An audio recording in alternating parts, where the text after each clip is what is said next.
माता काली के बारे में कुछ बातें करते हैं, कुछ जानकारी लेते हैं। श्री मार्कंडेय पुराण एवं दुर्गा सप्तशती के अनुसार काली माँ की उत्पत्ति जो हुई थी, जगतजननी माँ अम्बा के ललाट से हुई थी।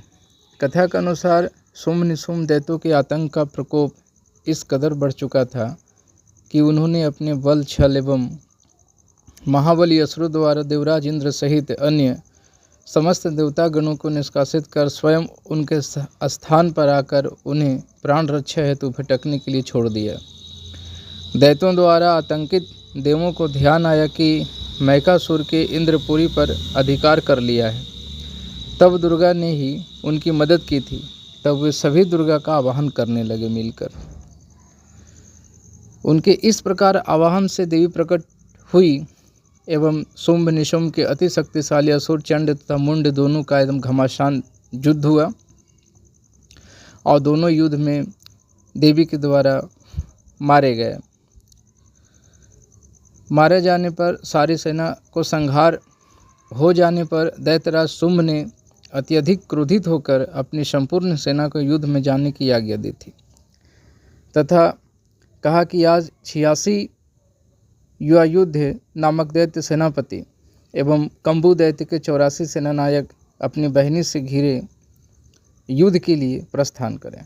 कोटिवीर्य कुल के 50, धौर्म कुल के 100 असुर सेनापति मेरे आदेश पर सेना एवं कालक दौर्हर्द मौर्य एवं कालके असुरों सहित युद्ध के लिए कूच करें। अत्यंत क्रूर और दुष्टाचारी असुर राजा शुंभ अपने साथ सहस्त्र असुरों वाली महासेना लेकर चल पड़ा था।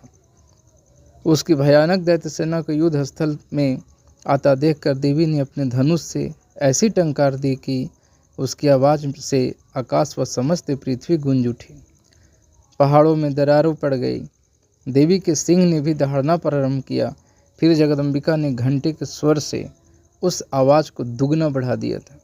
धनुष, सिंह एवं घंटी की ध्वनि से समस्त दिशाएं गूंज उठी थी। भयंकर नाद को सुनकर असुर सेना ने देवी के सिंह को और माँ काली को चारों ओर से घेर लिया। तदंतर असुरों के संहार एवं देवगणों के कष्ट निवारण हेतु परमपिता ब्रह्मा जी, विष्णु, महेश, कार्तिकेय इंद्रादि देवों की शक्तियों ने रूप धारण किया एवं समस्त देवों के शरीर से अनंत शक्तियां निकलकर अपने पराक्रम एवं बल के साथ माँ दुर्गा के पास पहुंच गई। तत्पश्चात समस्त शक्तियों से घिरे शिव जी ने देवी जगदम्बा से कहा कि मेरी प्रसन्नता हेतु तुम इस समय दानव दलों का सर्वनाश करो। तब देवी जगदम्बा के शरीर से भयानक उग्र रूप धारण किए चंडिका देवी शक्ति रूप में प्रकट हुई। उनके स्वर से सैकड़ों गिदड़ों की भांति आवाज आती थी। असुरराज शुंभ निशुंभ क्रोध से भर उठे। वे देवी कात्यायनी की ओर युद्ध हेतु बढ़े थे।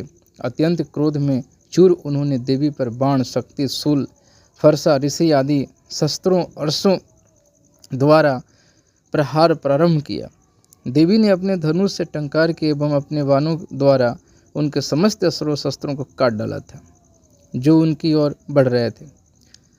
माँ काली फिर उनके आगे आगे शत्रुओं को अपने सुलादि के प्रहार द्वारा विदीर्ण करती हुई वह खटबांग से कुचलती हुई समस्त युद्ध भूमि में विचरने लगी।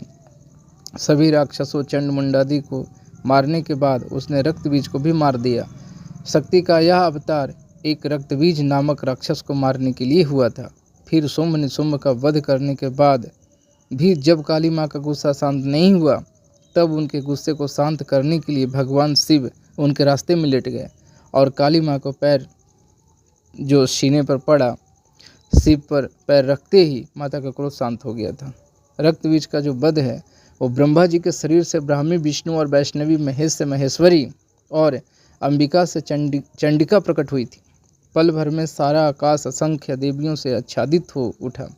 ब्रह्माणी ने अपने कमंडल से जल छिड़का जिससे राक्षस तेजहीन होने लगे। वैष्णवी अपने चक्र, महेश्वरी अपने त्रिशूल से, इंद्राणी वज्र से और सभी देवियां अपने अपने आयुधों से आक्रमण कर रही थी। राक्षस सेना भागने लगी। तब रक्तबीज ने राक्षसों को धिक्कारा कि वे स्त्रियों से डरकर भाग क्यों रहे हैं। रक्तबीज हमला करने आया तो इंद्राणी ने उस पर शक्ति चलाई जिससे उसका सर कट गया और रक्त भूमि पर गिरा। किंतु पूर्व वरदान के प्रभाव से उक्त रक्त के फिर एक रक्तबीज उठ खड़ा हुआ था और अट्ठहास करने लगा। जैसी शक्तियाँ उसे मारती, उसके रक्त से असुर उठ खड़े होते। जल्दी असंख्य रक्तबीज सब और दिखने लगे। माँ चंडिका ने श्री काली से कहा कि इसका रक्त भूमि पर गिरने से रोकना होगा, जिससे और रक्तबीज न जन्मे। देवी काली ने कहा कि आप सब इन्हें मारे, मैं एक बूंद रक्त भी भूमि पर न पड़ने दूंगी। और ऐसा ही हुआ भी। जल्द ही सारे नए रक्तबीज युद्ध में मारे गए। तब रक्तबीज समझ गया कि काली उसे पुनर्जीवित नहीं करने वाली। वो चंडिका को मारने दौड़ा। तब चंडिका ने उसे मार दिया और काली ने रक्त भूमि पर न गिरने दिया। देवता चंडिका की जय जयकार करने लगे। इस तरीक़ा से माता काली का कुछ संक्षिप्त कहानी है यहाँ पे, और भी आगे मैं बताऊँगा। जय माई की।